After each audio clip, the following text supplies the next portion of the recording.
So my name is Sahir Khan. This is Professor Alice Goffman. Hi.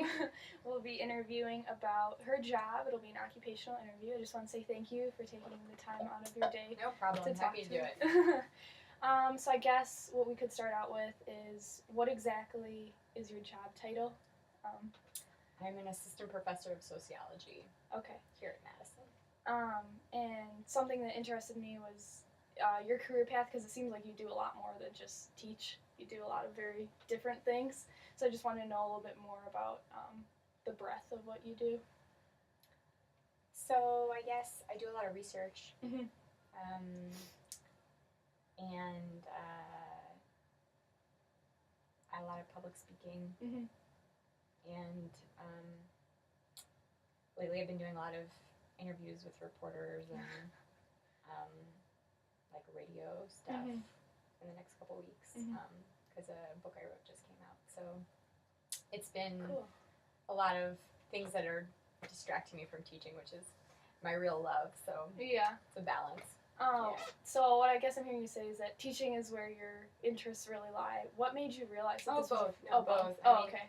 I love that universities are places where you can find out new things about the world, and then also teach students and train students to find out new things about the world. It's I hope we get to hold on to that for a little while longer, a few more decades, For sure. at least. What helped you realize that this was your passion? Like, when did this realization occur? I started college with like a deep interest in doing field work. I'm an ethnographer, so it's the part of sociology that observes people over time as people kind of live their everyday lives and takes notes, and so it's kind of like immersive journalism. You write a lot of field notes, and you're with a group of people every day for years and years, and so I kind of knew going into college that I wanted to do that. I took a year off between high school and college, and I'd read a bunch of sociology and totally fallen in love with it. So when I started college, I was like super gung-ho to do this research. I didn't know what research, Right. but I knew that I wanted to do some kind of research. And that's super cool. So when you were in college, what courses did you take, or I guess what was your major? I was a soc major. Okay. And I only wanted to take sociology classes. I constantly was trying to get out of all the other general requirements, or push them off until later. I tried to only take classes where I could do the research that I was doing in this neighborhood in Philadelphia, and then turn that in as a final paper. So I was constantly scouring the course descriptions to see what class would let me do that. Right. I was just obsessed with this research project. So I put off statistics and math and science, and I did all that in a totally wimpy way.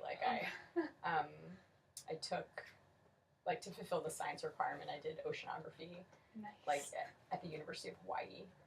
Okay. And then I did environmental science online. I just really wanted to be in this neighborhood in Philly doing this field work. So, and I got to take all these graduate classes. It was amazing. I took a fieldwork class, an undergrad fieldwork ethnography class. This guy Dave Grazian, who was this old old school Chicago professor who very much kind of steeped in the tradition of observing urban life as it is lived and thinking about the city and interaction, and so he was terrific, and he kind of introduced us to this whole kind of history of Chicago school ethnographies, people studying different neighborhoods and how the neighborhoods work together in a city and doing this participant observation. So that was really great. Yeah. And then I got to take classes with a whole bunch of other kind of very, very big time ethnographers in sociology. So I was really lucky. Yeah. So it sounds like you were really inspired by your undergrad experience and who you got to work with. Yeah, totally. Yeah. So what I heard you talk about your experience in Philadelphia. What year were you when you started working in Philadelphia, or you started doing your field work in Philadelphia? I was 19 when I started, and then 20. Maybe I was 20, 19 or 20. Okay. So it was freshman year I took a job at a cafeteria on campus, and that was my first fieldwork setting, and I went in and made sandwiches and wrote notes, and the other people at the cafeteria were like these were older African American women who were from the kind of surrounding area, and so I worked under them for a semester, and then I got to know my boss, and then the next year I asked her if she knew anybody who needed tutoring, so then I got to go and hang out at her house and tutor her grandkids, and then through her grandkids I met, one of the young women who I was tutoring, her cousin came home from like a juvenile detention center, and so we started hanging out in his neighborhood, which was like 10 blocks away. By then I was living in the neighborhood. I was totally like immersed in this fieldwork project, and like kind of commuting back to college for class and stuff, and like writing my field notes during class. That's a really nice time to write field notes. Yeah. So her cousin came home from juvenile detention, and then through him I met his older cousin Mike, and like a couple weeks after I met Mike, he caught this gun case, and he started going to court for the case, and like I went to court with him and realized that like many other men in the neighborhood were also in this courthouse. Like they were not at school, they were not at work, they were not with their families, they were like in this courthouse, like all cased up, and they had warrants, and they had probation, and they had parole, and they were just like spending their kind of young adulthood in the criminal justice system. So that's what I ended up writing my dissertation about, and now a book. And so yeah, it all started when I was an undergrad. That's cool. That's really cool. So just hear you, it sounds like you spent a lot of time in this Philadelphia neighborhood, and you found this passion in a work that just started from a cafeteria and moved into a neighborhood. Yeah. So now here you are, a professor or assistant professor at the UW. What is your occupational environment like here as an assistant professor? It's awesome. This department here is so great. Like it's it's like the top department in the country right now, and so it's like full of really brilliant people, but it's just very like warm and fuzzy and homely, and like no one has a giant ego, and people are really nice to each other, and just supportive, and there's this kind of emphasis on for the commons, like what is good for everyone, fairness, transparency. Cool.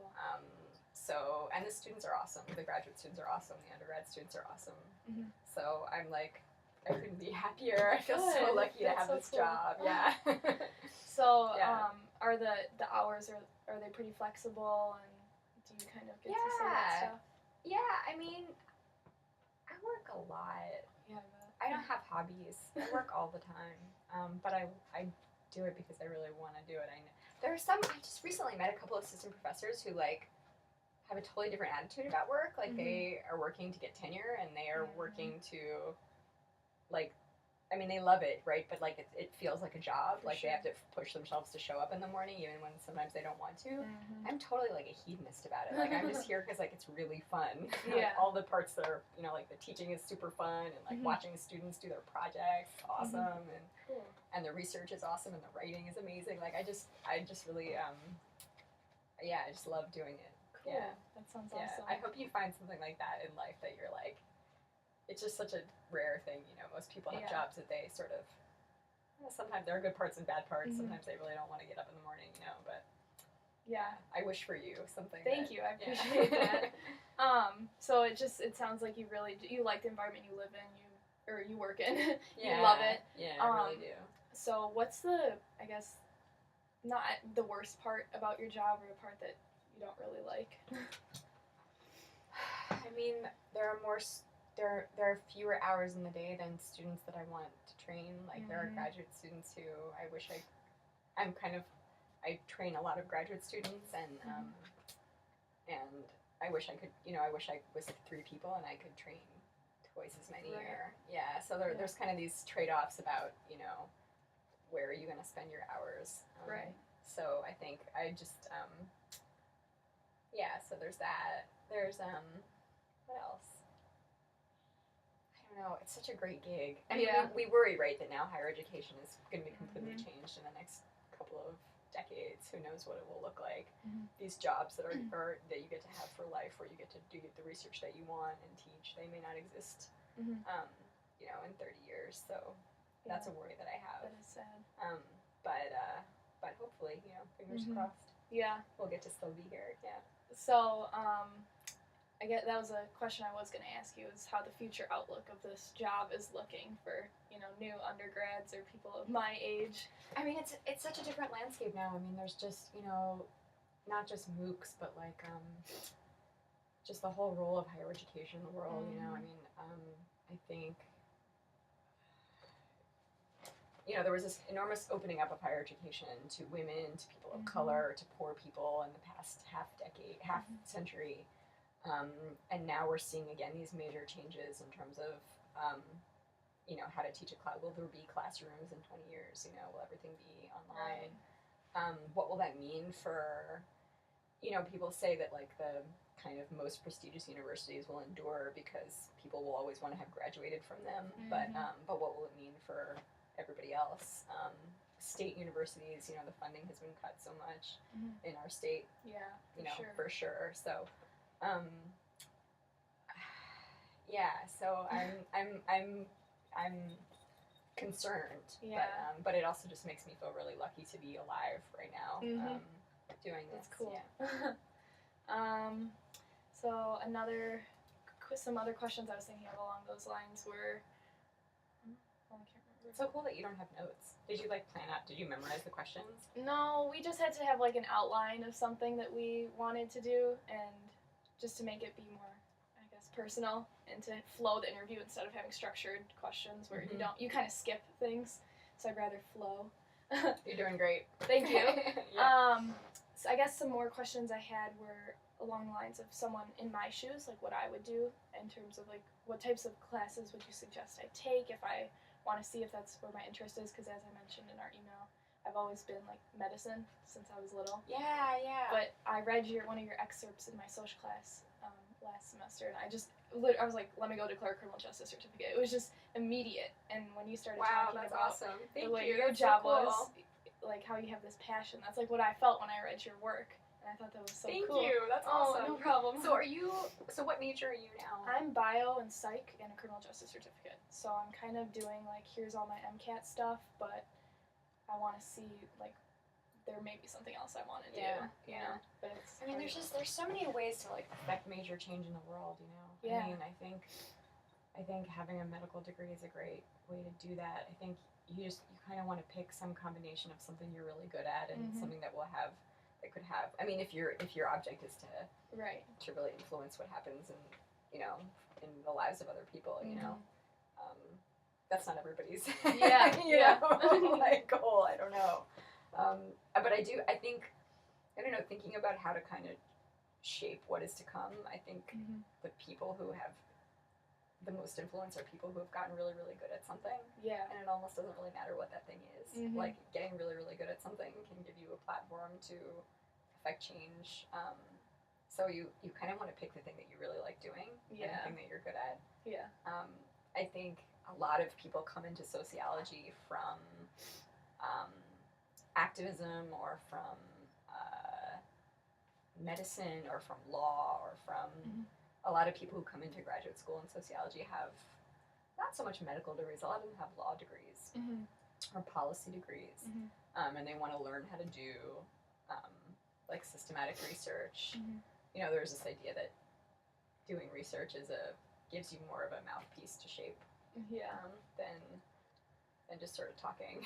Yeah. So I think I don't know. I mean, it's been really exciting for me because there's just been this. When I started this research, there was really no hope that criminal justice policy would be changing anytime soon. We were seeing, these historically high incarceration rates and the kind of tough on crime rhetoric, zero tolerance. It just didn't seem like it was going anywhere. And the sort of plight of criminals, African American criminals, Latino criminals, it was like politically toxic. Like there was no movement on this. Nobody wanted to touch that issue. And now it's all different. For the past 4 years, we've seen these very small decreases in incarceration rates across the country, and even in my home state of Pennsylvania, which was slow on that kind of move, is now kind of starting to do that. And President Obama is giving speeches about ending the drug war, and Eric Holder is talking about doing away with 3 strikes and all of this. And then there's this whole kind of drug decriminalization thing happening kind of in parallel. And So it's just been really, you know, and even like it's amazing, like the most sort of conservative or like staunch, tough on crime people within the criminal justice sort of system are now kind of realizing that there's this change afoot and wanting to get in front of that and be part of that. And so it's just incredible, like we're having these conversations about reform now that those of us who've been working on this for, you know, a decade or 2 decades, just, we were totally despondent about it. So now it's like really, really exciting. So awesome. You know, I mean, I think in your lifetime it will be a question of whether or not the new normal is just a little bit down from these like historically high rates, and or whether we'll really find a new way to deal with poverty in this country rather than to imprison people. For sure.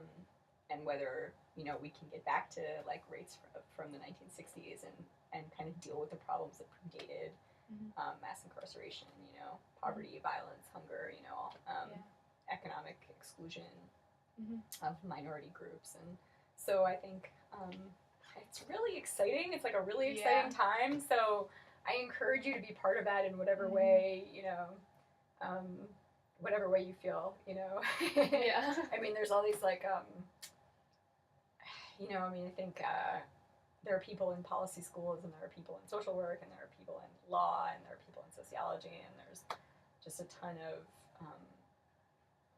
different ways to become active in this. For sure. But yeah, I mean, if you love medicine, I don't know, do you love medicine? I do. It's something that since I was raised with it, it feels like second nature. Are your parents? My mom's a doctor, and my dad was in Pakistan when she was in residency, so I was always with her. I was always in the hospital with her, and it's just where I was raised. Yeah, so my parents are professors, same thing. That was just, so just kind of what I know. What you're in. Yeah, I mean, that kind of gives you a lot of, you know, it's this kind of extra privilege to have parents who were in the field that you want to go into. You know all these things that. For sure. I think for me, like doing the research that I did in Philly, it was partly possible because I had so much support from my parents. Most parents would never have understood what I was trying to do or been supportive. They were just, they're field workers, my parents. They're not sociologists, but close enough. And so like having that kind of background, I think, you know, you can like really use that to your advantage. I mean, it's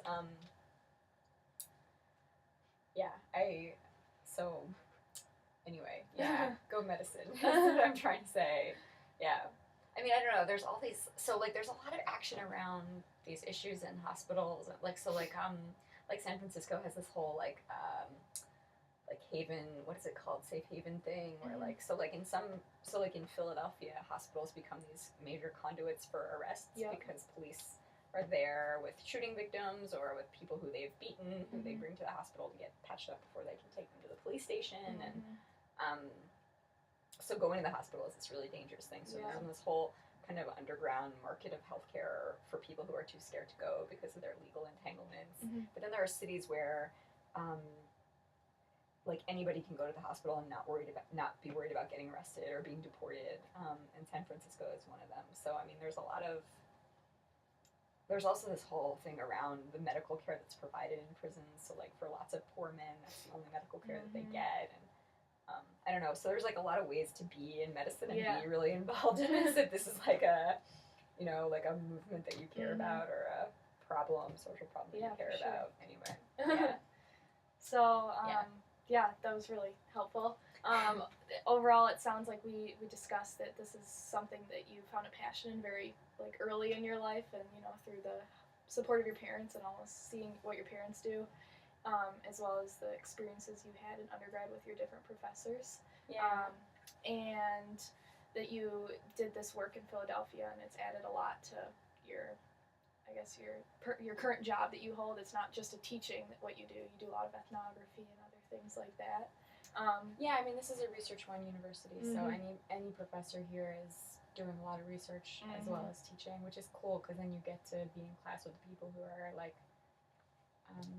I didn't understand that in undergrad, like that there were these people who are teaching other people's ideas, and then there are people who like are finding out new things and then telling you as they find them. And that's like really, really cool. And sometimes those people aren't the best teachers necessarily, but those are the people who are like in the middle of doing really like exciting research. So like to get that at a university is like super cool. You know? Right.